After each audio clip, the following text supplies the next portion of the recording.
오늘 제가 설명드릴 내용은 검사의 수사 개시 범죄 범위에 관한 규정의 개정안 관련한 건데요. 기자님들께 설명드린 것 관련해서 좀 나쁜 소식은 이게 좀 길다는 거고요. 좋은 소식은 제가 말이 빠르다는 겁니다. 그러니까 마음 편하게 들어주시면 될 것 같습니다. 시작할까요? 법무장관입니다. 지금부터 법무부 소관 대통령령인 검사의 수사 개시 범죄 범위에 관한 규정 시행령 개정안 및 시행규칙 폐지안의 입법 예고 경과에 대해서 설명드리겠습니다. 지금 이 내용은 국민적 비판이 컸던 소위 검수완박 입법으로 불리는 그 법률에 대한 시행령입니다. 먼저 추진 배경에 대해서 제가 간단히 설명드리겠습니다. 지난 5월 9일 검사가 수사를 개시할 수 있는 범죄의 범위와 관련된 검찰청법 제4조 제1항 1호 가목이 개정돼서 오는 9월 10일 시행을 앞두고 있습니다. 이 법이 제가 아까 말씀드린 것처럼 소위 검수완박 입법이죠. 이에 법무부는 개정법의 시행을 위해서 필요한 하위 법령을 법체계에 맞게 정비하는 한편 현행 법령의 시행 과정에서 확인된 수사 지연이나 국가 범죄 대응 역량의 약화와 같은 부작용과 그로 인한 국민의 피해를 법률의 위임 범위 내에서 최소화하는 방향으로 개정안을 마련했습니다. 참고로 화면에 보시는 바와 같이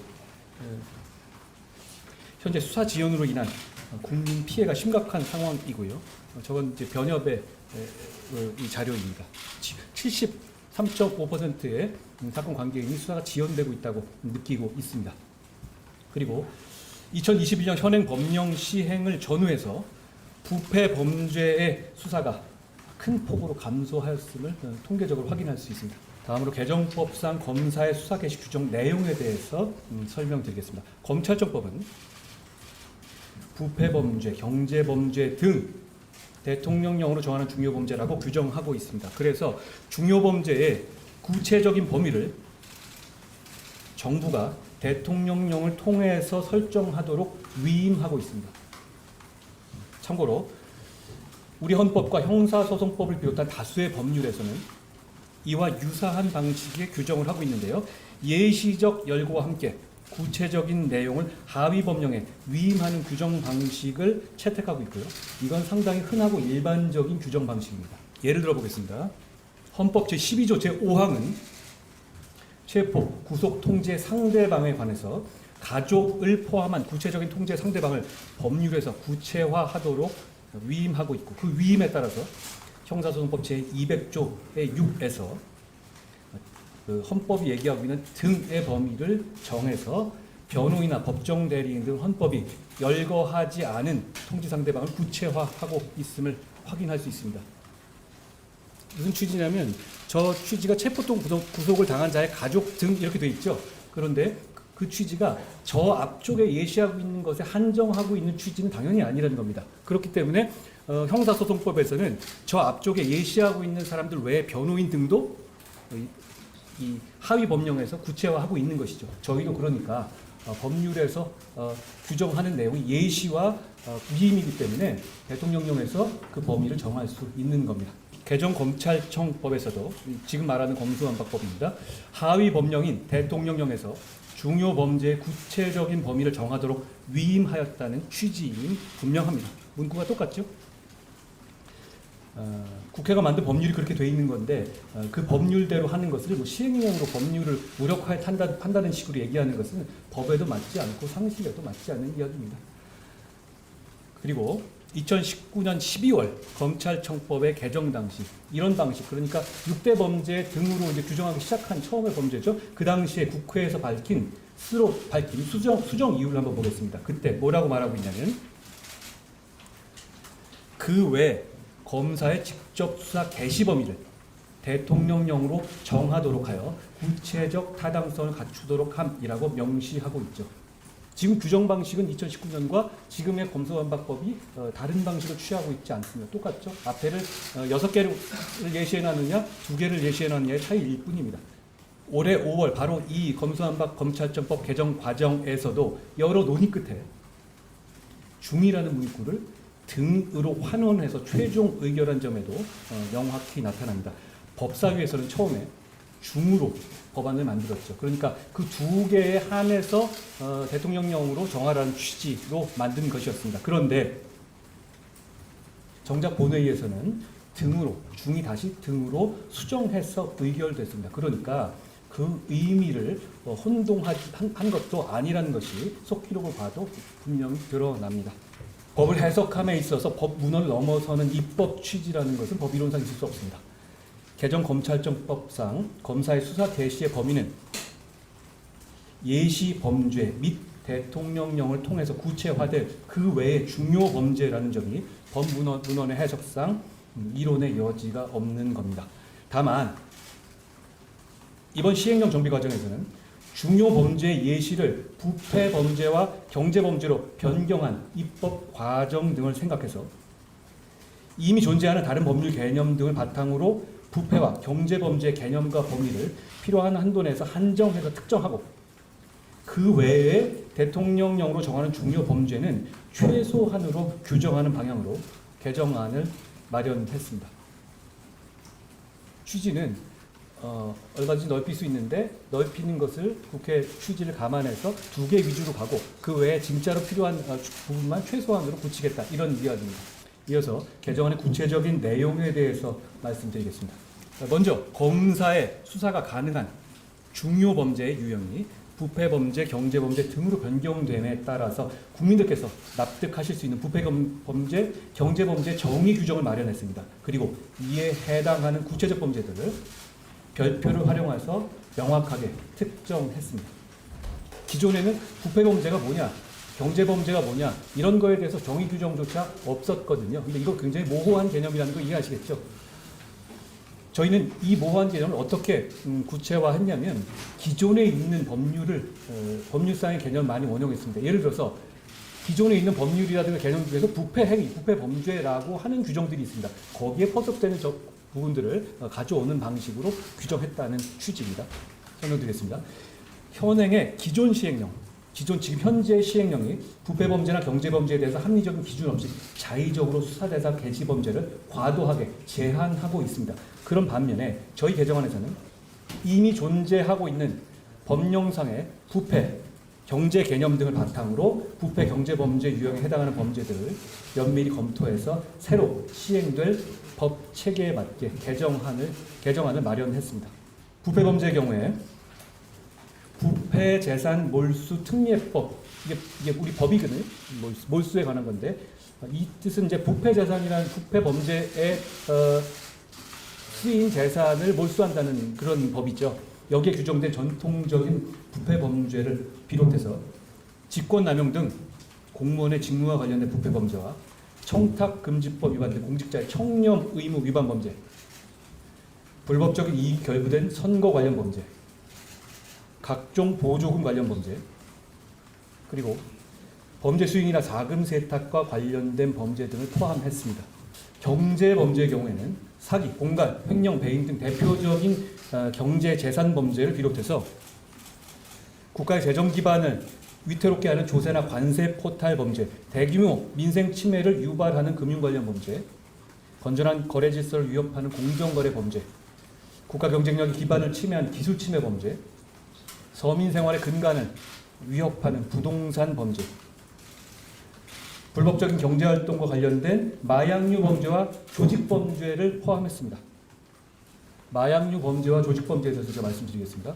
특히 사회적으로 점점 더 큰 문제가 되고 있는 마약류 범죄에 대한 국가의 대응 역량을 강화하기 위해서 경제범죄인지 여부에 대해서 논란이 있을 수가 있는 단순 소지와 단순 투약 범죄는 제외하고 불법적인 이익의 취득을 목적으로 하는 마약류의 제조나 유통 관련 범죄를 경제범죄로 규정했습니다. 마약의 제조, 밀매 등이 그것입니다. 또한 국민 생활의 안전을 위협하고 서민의 민생을 심각하게 침해하는 각 조폭 등 깡패 말하는 겁니다. 조직범죄에 대한 처벌 공백을 방지하기 위해서 서민을 갈취하는 조폭, 기업형 조폭, 보이스피싱 조직 등 경제범죄를 목적으로 하는 조직범죄를 경제 범죄를 목적으로 하는 그걸 한정했습니다. 조직 범죄를 경제 범죄로 규정했습니다. 그런데 말입니다. 마약 밀매와 조폭을 검찰이 열심히 수사하면 안 될 공익이 있는지 한번 생각나시는 게 있는지 한번 생각해 봐 주십시오. 저는 없다고 생각합니다. 상식 있는 국민들께서도 없다고 생각하실 거라고 저는 확신합니다. 한편 기존에 공직자 범죄, 선거 범죄 등으로 분류되어 있던 범죄들이 있죠. 그 범죄들은 입법 과정을 지금 이 검수완 박 입법의 입법 과정을 감안해서 부패 경제 범죄로 명확하게 포섭되는 중대 범죄에 한해서 부패 범죄나 경제 범죄로 재분류했습니다. 이 그림은 뭘 말하는 거냐면요. 어떤 범죄가 부패 범죄일 수도 있고 경제 범죄일 수도 있어요. 지금 우리 부패 범죄 몰수 특례법이라든가 이런 쪽에서는 횡령, 배임, 부패 범죄를 보거든요. 그렇지만 경제 범죄이기도 합니다. 이런 범죄는 개념 구조도 굉장히 많이 있죠.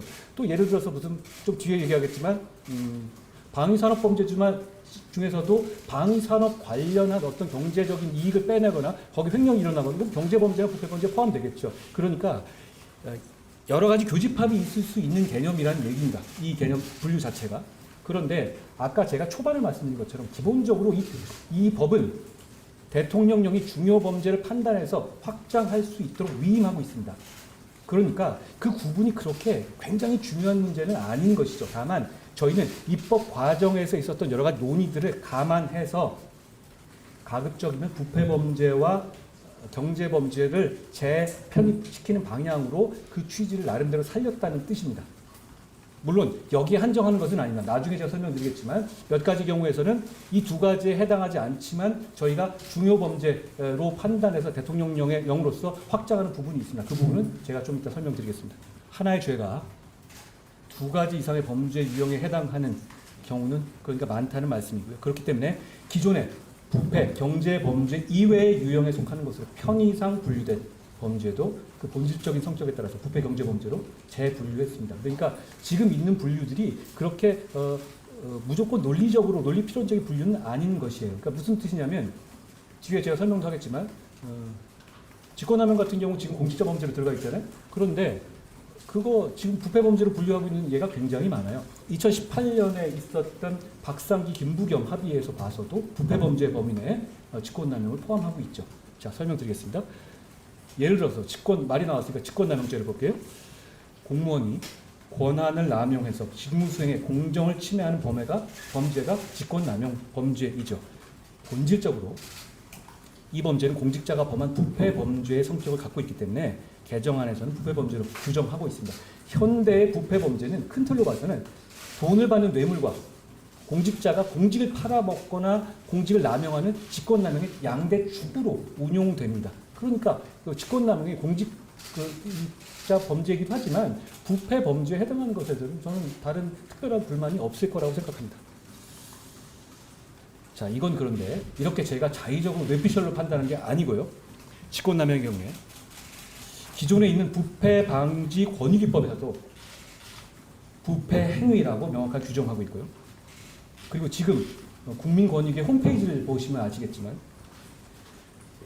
직권남용을 대표적인 구조적 부패 행위로 홈페이지에 명시하고 있습니다. 또한 2018년 6월에 발표된 박상기 김부겸 전 장관의 검경 수사권 조정 합의문에서도 명확히 직권남용을 부패 범죄로 분류한 바 있습니다. 그리고 우리나라도 가입해서 국회에서 비준한 이렇게 된 법률과 동일한 효과가 있습니다. UN 부패 방지 협약에서도 직권남용을 부패 범죄로 규정하고 있다는 말씀을 드리겠습니다. 선거 관련 범죄에 대해서 말씀드리겠습니다. 공무원의 선거 관여, 공무원이 공직을 남용해서 선거에 관여하는 것이죠. 그리고 금권 선거 등 부패 범죄의 성격이 명확한 행태양을 한정해서 부패 범죄로 편입했습니다. 공무원이 권한을 이용해서 선거에 개입하는 것은 직권남용죄 성격이 있는가도 그보다 더 나간 구성 요건에 해당한다고 볼 수 있겠죠. 그리고 공직선거 과정에서 직을 매매하는 행위, 부패 행위가 아니라고 누가 말할 수 있겠습니까?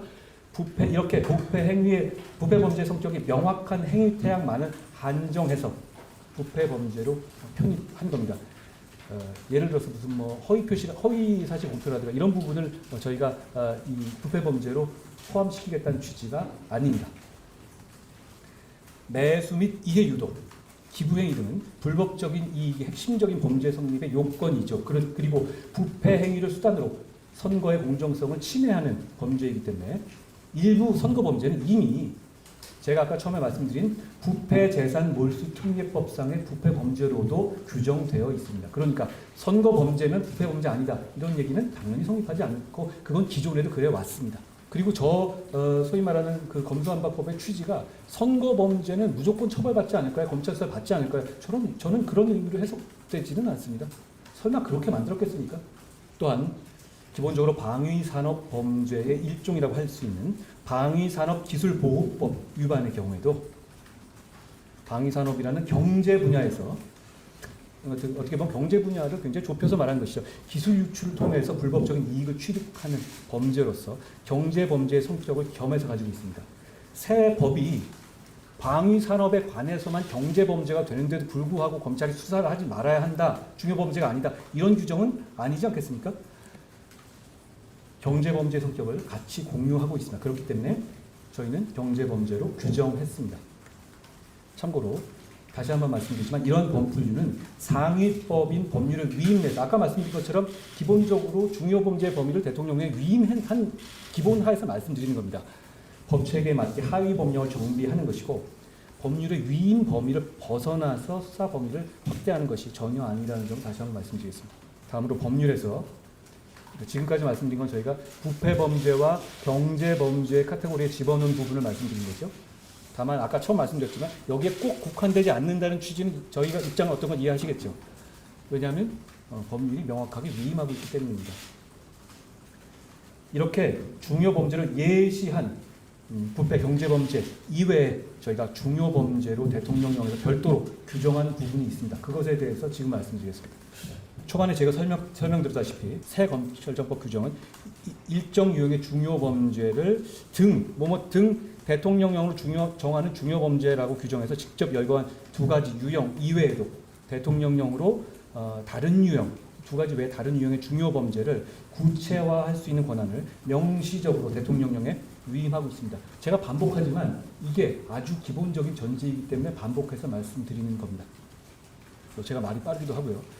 이건 법률 민원상의 논란의 여지가 없는 것이라는 점을 다시 한번 말씀드립니다. 다만 미리 말씀드렸다시피 역시 반복입니다만 입법 과정에 있었던 여러 가지 상황들을 감안해서 저희는 그 중요 범죄를 별도 범죄를 무한정 추가하는 방식으로 가는 것이 아니라 부패 범죄와 경제 범죄라는 예시 내에 최대한 재분류하는 방식으로 정리하고 다만 보도자료에 보셨겠지만 사법질서를 저하해야 하는 범죄 그리고 개별 법률에서 검사에게만 고발이나 수사에 의뢰를 하도록 규정한 범죄만을 부패 경제범죄 이외에 중요 범죄로 별도 카테고리를 뽑아서 규정한 겁니다.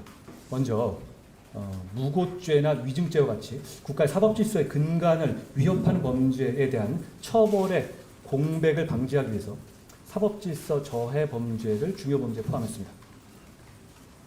참고로 지금 상황이 굉장히 이상한 규정으로 되고 있거든요. 현행 법령은 어떻게 되고 있냐면 현행 시행령에 따르면 경찰이 죄가 인정되지 않는다고 해서 검찰에 송치하지 않은 불송치 사건이 있습니다. 그럼 검찰에 지금 이제 안 보내버릴 수 있거든요. 죄가 안 되면.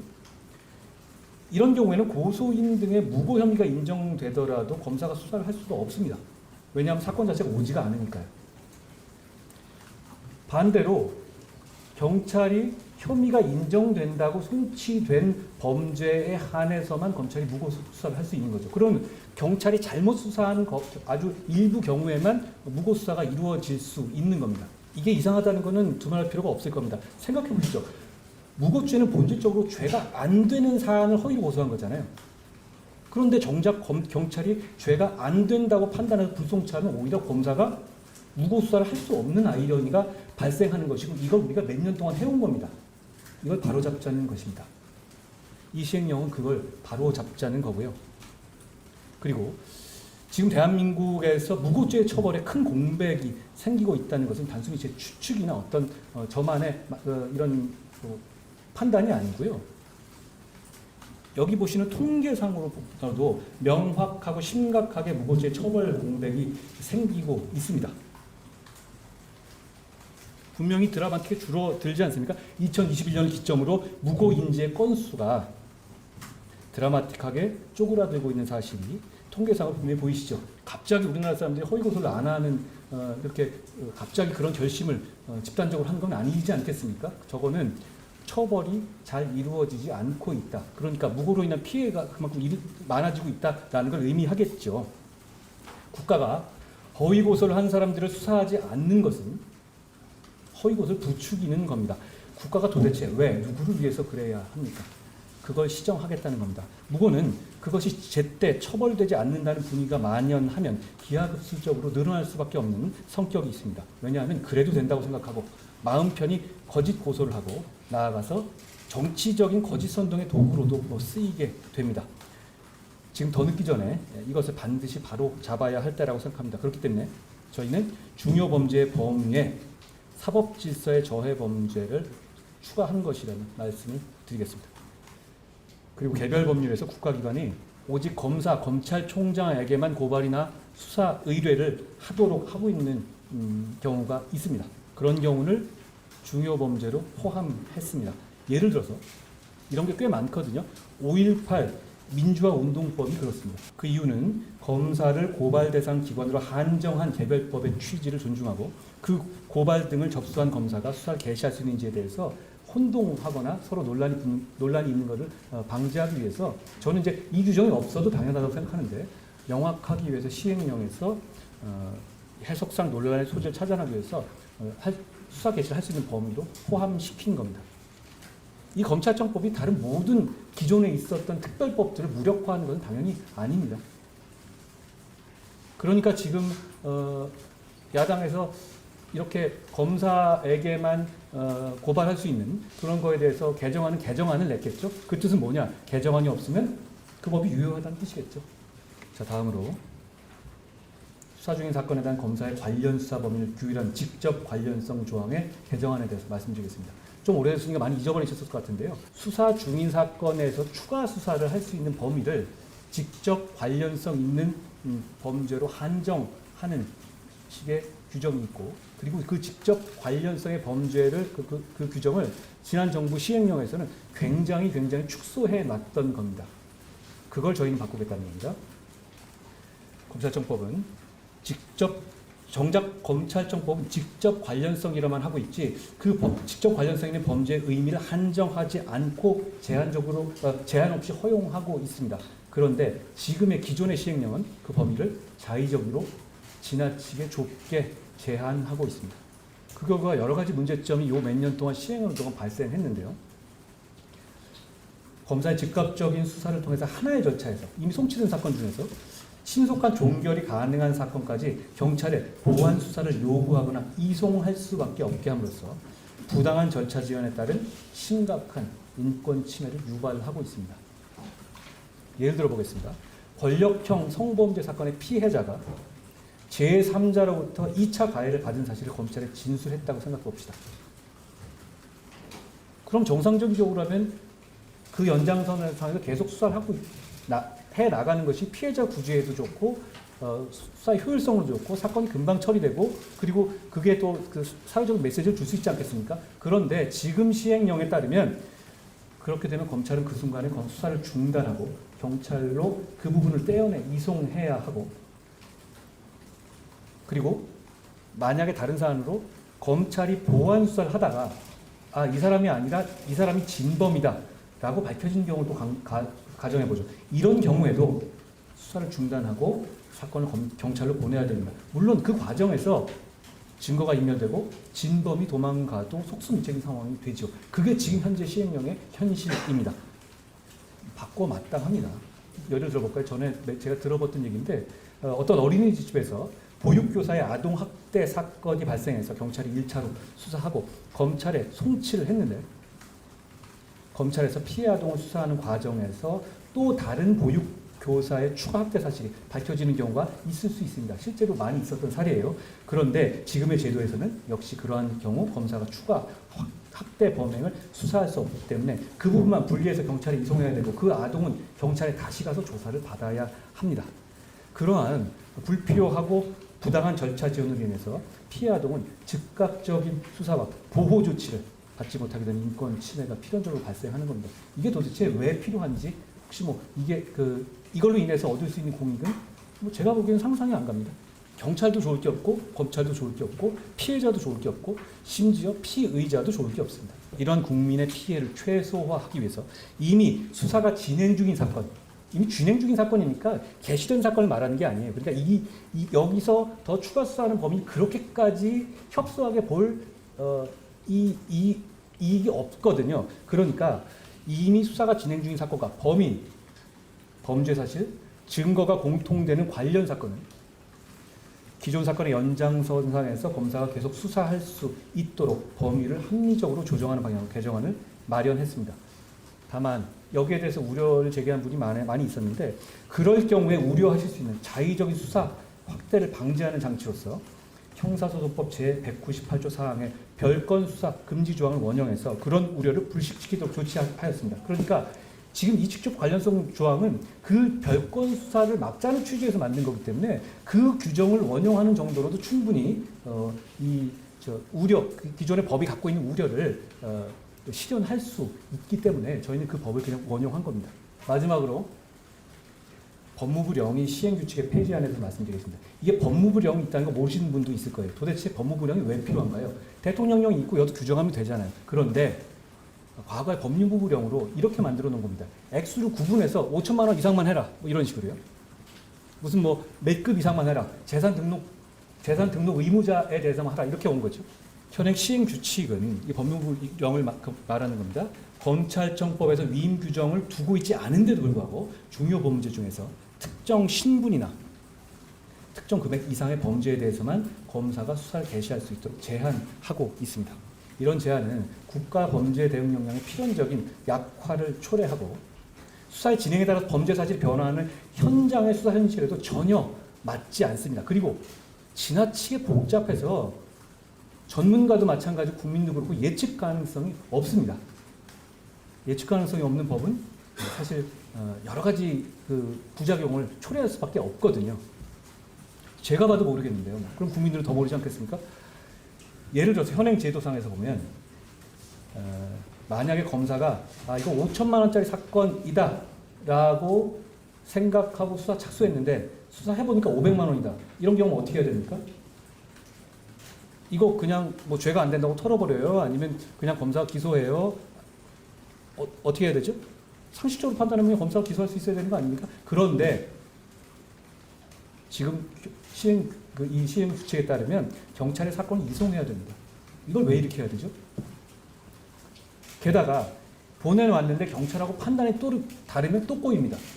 그러면 또 오거나 말거나 해서 중간에 그러면 이 피해자들이라든가 관련자들은 중간에 붕 떠서 막 사건이 돌아다니고 시간만 가게 되는 것이죠. 이건 지나친 비효율이고 국가 수사력 낭비인데다가 당사자들에게도 굉장한 소모를 요구하는 것입니다. 그리고 이렇게 처음부터가 얼마 이상이야 된다고 생각을 한다면 검찰 입장에 수사를 착수하지 않은 명분이 됩니다. 뭐 이거 안 될 수도 있다라고 그런 핑계거리가 되지 않겠습니까? 이게 공익에 부합하나요? 수사의 속성상 처음에는 되게 적은 액수의 수사가 개시돼서 큰 액수로 발전하는 것 아니겠어요? 예를 들어서 500만 원짜리 범죄를 수사하다가 50억 범죄가 되는 겁니다. 그런데 지금 이 시행령은 아예 50억이 아니면 가지 말아라는 거잖아요. 500만 원 가지고 따라가지 말라는 거잖아요. 도대체 왜 이래 하는 거죠? 이거는 제가 보기에는 필요성이 뭔지도 모르겠고 이 제안을 통해서 얻을 수 있는 공익이 뭔지 저는 떠오르지 않습니다. 혹시 아시면 말씀해 주시면 저희가 참고하겠습니다. 입법 예고 기간이니까 뭐 이 부분에 대해서 말씀하실 부분이 있으면 뭐 저희는 말씀 듣고 진지하게 경청할 용의가 있습니다. 이 결과 어떻게 되냐면 이렇게 이제 수사의 초기부터 범죄의 전모가 드러나는 경우는 오히려 드물잖아요. 여러분들도 언론 취재를 해봐도 아시다시피 예를 들어서 얼마만큼의 왁구가 되는 것만 들어가라? 그거 되겠어요? 하다가 늘어나는 거지. 그러면 그렇게 되면 어떻게 되겠습니까? 아예 보고를 안 하겠죠. 이만큼이 안 되는데 그럼 위에서는 잘라먹을 모티브가 확실히 생기는 거잖아요. 이러니까 뭐 이런다. 근데 이런 핑계거리를 서로 간에 공유하면서 복잡하게 만들 필요가 전혀 없는 겁니다. 이와 같이 수사의 초기부터 범죄의 전모가 드러나는 경우는 드물기 때문에 금액이나 신분으로, 예를 들어서 신분이 낮은 사람으로 출발하다 보면 그 사람이 상납한 돈이 나오는 거지, 갑자기 그러면 뭐 3급 이상이 갑자기 톡 튀어나옵니까? 그런 사건이 있나요? 제가 20여 년간 해봤지만 저는 그런 걸 못 봤거든요. 그런데 제가 못 본 식의 유형을 기준으로 설정한다는 것 자체가, 이러다 보니까 어떤 결과가 나오냐, 이 뇌물사범의 구속 현황을 보십시오. 이 추이가 우연일 수는 없잖아요. 드라마틱하게 줄어들고 있죠. 최근에 몇 년간에 의미 있는 뇌물 사건으로 누가 구속되거나 누가 실제로 수감되는 걸 보신 적 있으십니까? 보통 기자분들께서 그 법조에 취재하잖아요. 별로 없죠. 제가 기억이 안 납니다. 그런데 그게 갑자기 대한민국이 갑자기 부패가 사라진 겁니까? 그럴 리는 없지 않겠습니까? 처벌과 수사가 제대로 되지 않고 있는 겁니다.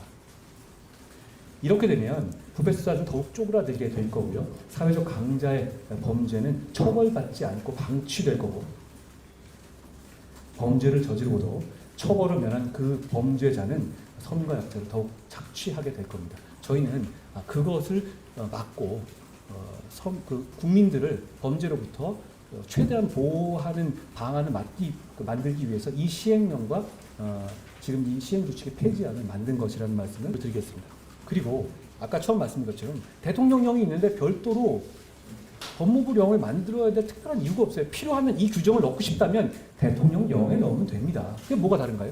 그런데 굳이 한 단계 낮춰서 법무부령을 만든 다음에 거기서 액수 규정을 만든다? 이건 기술적으로도 맞지 않고 이게 있어야 될 필요성도 없습니다. 그래서 이 법무부령, 그러니까 시행규칙은 아예 폐지하고 검찰청법에서 위임받은 중요범죄에 대한 내용은 시행령에서 별표까지 넣어서 이론적으로 규정하는 방향으로 개선하겠다는 것이 저희의 입장입니다. 그러니까 이런 구조가 되는 거죠. 시행령 없어지고 더 심플한 구조로 가겠다는 겁니다. 정 필요하면 저기 넣으면 되거든요. 그리고 그 개정하는 절차도 별로 크게 다르지 않아요. 대통령령 국무회의에서 의결하면 되는 것이고, 국무회의가 통과될 정도의 규정이어야죠. 형사 사법 시스템을 변경하는 규정인데 그걸 법무부령으로 이렇게 핵심적인 내용을 바꾼다? 그건 이상한 겁니다. 법무부령은 제가 그냥 바꾸면 되는 건데, 법무부는 이번 개정안을 마련함에 있어서 현행 법률의 범위 안에서 오로지 국가의 중요 범죄 대응 역량을 강화해서 국민을 범죄로부터 보호하고 사건관계인 인권 침해를 최소화하는 방향으로, 그 목적으로 개선 방안을 검토했습니다. 한 가지 말씀드리고 싶은 것은, 검찰은 범죄를 엄정히 수사해서 국민을 범죄로부터 지키는 것을 본질적 기능으로 하는 기관입니다. 중요 범죄에 대한 검사의 수사를 과도하게 제한해서 국가 전체 범죄 대응 역량이 약화되면 우리 국민과 사회가 얻게 되는 공익이 무엇인지 저는 묻고 싶습니다. 그런데 물론 이제 얻을 수 있는 공익은 제가 생각 안 나는데요. 중대범죄자는 처벌을 면하고 범죄로 인한 이익을 그래도 받겠죠. 근데 이걸 뻔히 보이는 상황에서 개선 조치를 안 하는 것은 저는 법무부로서 맡은 직무를 제대로 수행하지 않는 거라고 생각합니다. 이거는 입법 예고를 하는 것에 설명을 드린 겁니다. 조금 복잡하고 길잖아요. 그런데다가 옛날에 있었던 히스토리가 좀 복잡했었으니까 제가 설명을 드리는 게 국민들께서도 이해가 편하실 것 같아서 설명을 드린 거고요. 앞으로 이 시행령 개정안에 대해서 입법 예고나 의견 조회를 통해서 사회 각계의 의견을 폭넓게 청취하고 주시는 의견들을 진지하게 경청할 겁니다. 그래서 9월 10일 개정법이 시행돼서 그로 인해서 발생할 수 있는 국가적 범죄 대응 공백이나 국민 피해가 최소화될 수 있도록 제도 보완과 법 시행 준비에 만전을 기하겠습니다. 일각에서는 이거 저희가 권한쟁의 심판을 청구해뒀잖아요. 저희가 이제 위헌이고 무효다라고 해서 해놨는데 이렇게 준비하는 이유가 뭐냐 이렇게 물을 수도 있는데요. 위헌 결정이 나기 전까지 이 법이 시행되었을 경우에 나올 수 있는 법의 공백과 국민의 피해를 최소화하기 위해서 만전을 기하는 것도 법무부의 임무입니다. 그런 차원으로 이해해 주시면 될 것 같고요. 새 검찰청법이 9월 10일부터 시행되면 국민들께서 피부에 와닿는 직접적인 영향이 있을 겁니다. 남의 얘기가 아닌 법이죠. 그렇기 때문에, 왜냐하면 형사사법 시스템에 관한 것이니까요. 그렇기 때문에 국민 여러분들께서 이 법에 대비해서 정부가 준비하고 있는 시행령안에 대해서 많은 관심과 조언을 해주시기를 저희는 간곡히 부탁드립니다. 제가 드린 말씀 여기까지입니다. 고맙습니다.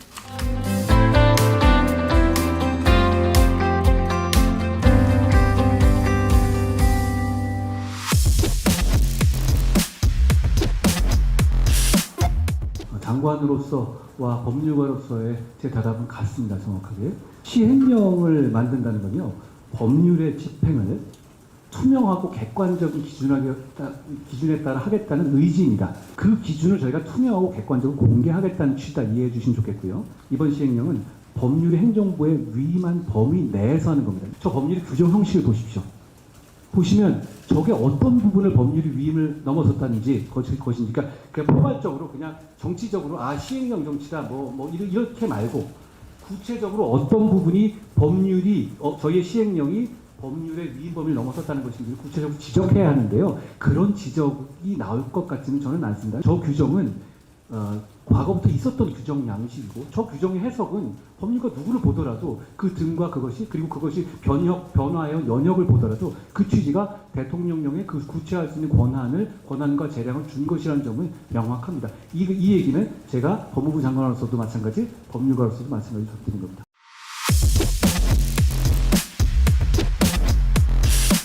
이 대통령령으로 그 부분을 위임한다는 뜻은요. 그 범위에 대해서 행정부에서 국민을 위해서 행정을 하면서 그거에 대해서 탄력적으로 대응하라는 취지에서 대통령령으로 구체화 권한을 준 것이거든요.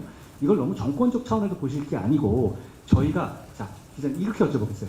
저희가 지금 하겠다는 수사 중에서 저희가 하면 안 된다는 수사가 어떻게 생각나는 거 있어요? 절대 안 되게 있을까요? 이걸 안에서 누가 도움이 되겠습니까? 저희가 조폭수사, 마약수사 하면 안 되겠어요? 그리고 이 범위에 맞아요. 그러면 해야 맞는 거고 저희는 그런 판단을 했고 그리고 게다가 이걸 얘기 드리고 싶어요.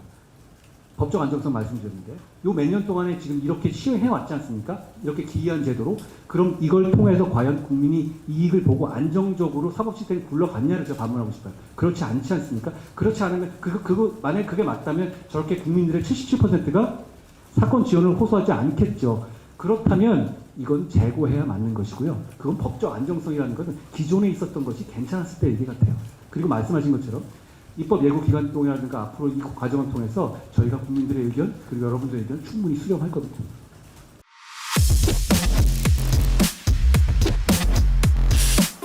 저희가 소위 이 검수완박 입법에 관해서 한 대응 방식은 크게 두 개로 말씀드리고 있습니다. 그거는 좀 잊으셨겠지만 저희가 예전에 TF를 구성했다고 했지 않습니까? 헌법재판에 대응한 TF. 저희는 이 규정이 절차와 내용에 있어서 현대 민주국가에서는 허용되기 어려운 위헌적 법률이라고 판단했기 때문에 권한쟁의 심판을 청구한 것입니다.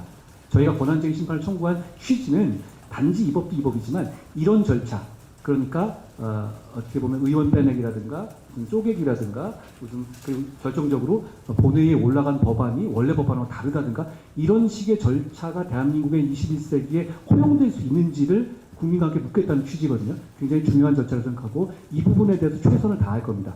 이게 하나의 축이고요.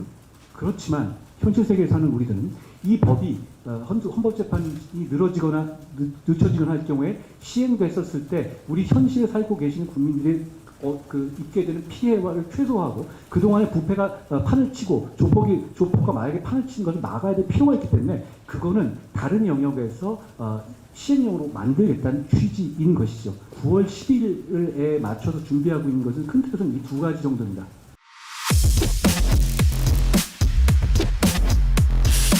검경협의체와 이 시행령은 다른 영역입니다. 왜냐?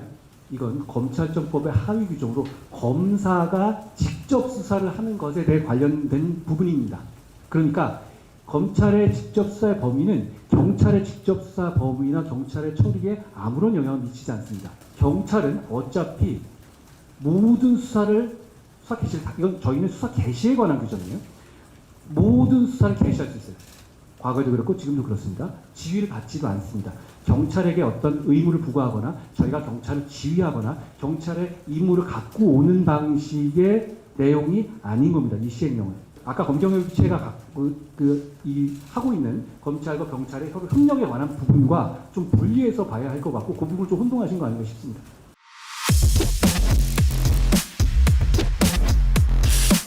여기 계신 이런 분들이 굉장히 밤을 새가면서 계속 연구를 했거든요. 그러니까 보면 되게 심플해 보이지만 그거 하나하나가 여기 들어가야 되는 로직이라든가 이 정합성이 맞아야 되기 때문에 모든 경제 범죄나 모든 부패 범죄 다 넣은 건 아니에요. 굉장히 여러 가지 수고를 하며 노력해서 만든 거거든요. 그러니까 그거에 관해서는 체제 적합성에 대해서는 나름대로 저희가 준비가 돼 있다라고 말씀드리겠고, 법률의 규정은 중요 범죄의 범위를 대통령령에 위임하고 있습니다. 만약에 부패 범죄와 경제 범죄 중에서만 하라라고 했는데 부패 범죄와 경제 범죄 범위가 들어가냐 마냐 이렇게 싸움한다면 말씀하신 것처럼 그런 우려가 있을 수 있어요. 그런데 이 법 규정은 기본적으로는 재량을 주었어요. 예시를 해놨고. 그렇기 때문에 저희는 여기에 따라서 중요 범죄를 선택할 수 있는 권한이 대통령에게 있습니다. 이게 만약에 지난 정부 안처럼 이게 엄청나게 줄여놨다. 그럼 예를 들어 아까처럼 5천만 원이냐 500만 원이냐 그러면 이걸 어떻게 해석할 것이냐. 처음에 들어갈 단계에서 일부러 그냥 정보 없이 5천만 원으로 출발했다. 그러면 그게 시행 이 범위에 될 거냐 아니냐 이런 식으로 다툴 수는 있을 것 같아요. 그런데 이렇게 오히려 죄명으로 해놓고 심플하게 해놓고 이 범위에 대해서 이걸 명확하게 해석해 놓으면 오히려 이 범위는 넓어질 수 있는 거거든요. 규정상. 그렇기 때문에 저는 말씀하신 식의 법률에서 뭐 이걸 가지고 공소기각을 한다든가 이런 식의 논란은 실질적으로 생기지 않을 것 같습니다. 그 부분은 당연히 저희가 충분히 연구를 한 것이라는 말씀드리겠습니다.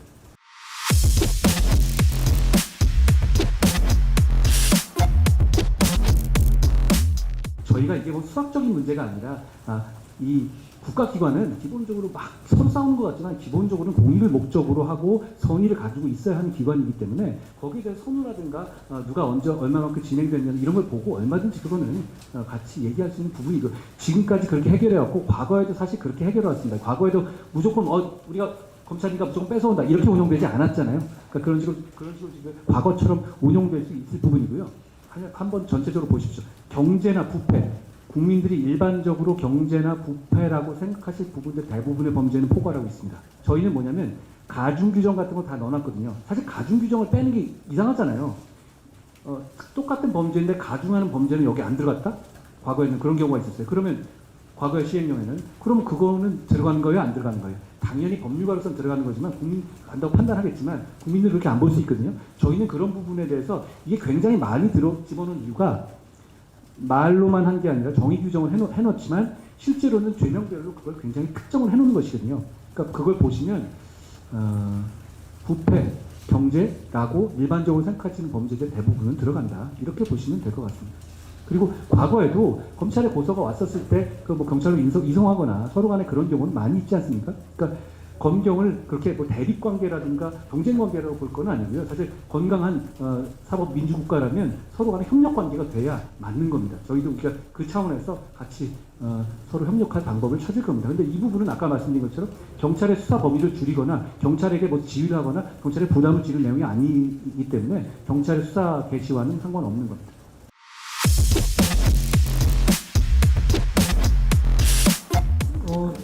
지난 검수완박 국면에서 여러 가지 얘기가 나왔죠. 말하자면 이걸로 인해 가지고 그러니까 그 동안에 있었던 이제 요 법도 그렇지만요. 직접 관련성 있는 법으로 이제 축소되는 부분도 있고, 그리고 동일성 규정은 아직 살아 있거든요. 그리고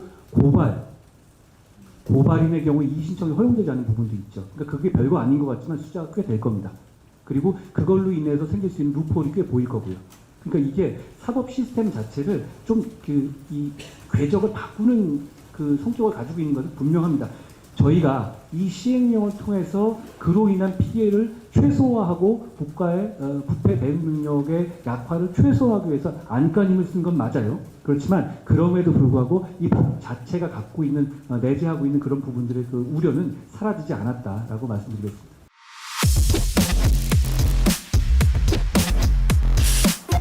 완전히 부패냐, 경제냐, 이거 아니면 아니다 라고 하는 구도라면 여기에 대해서 싸움이 있을 수 있습니다. 그렇죠? 그런데 기본적으로 그게 아니더라도 중요 범죄를 대통령령으로 확장할 수 있는 위임이 되어 있는 게 법률이거든요. 그렇기 때문에 이게 여기다 포함되든 여기다 포함되든 간에 실제로 효과가 다르지가 않고 그 기본적으로는 이걸 넓힐 수 있는 그 규정이 돼 있는데다 그게 명확성을 위해서 이걸 하겠다라는 건 이 수사를 검찰이 할 수 있게 하겠다는 건 명확하잖아요. 그렇기 때문에 그 부분에서 이게 이쪽이냐라는 거는 그러니까 거기 보시면 횡령 배임 한번 보십시오. 부패 범죄에도 넣고 경제 범죄에도 넣었을 겁니다. 그게 그러니까 왜냐하면 그 성격이 그게 이유가 부패범죄 몰수 특례법에 그게 들어가 있기 때문에 일단 그거를 전체를 원용하는 사람 넣었고 그리고 경제범죄이기도 하고 하기 때문에 넣은 건데요. 그게 뭐 서로 겹쳐지거나 교집합이 있다고 해서 그게 운용에 문제가 될 건 오히려 없을 거라고 생각합니다.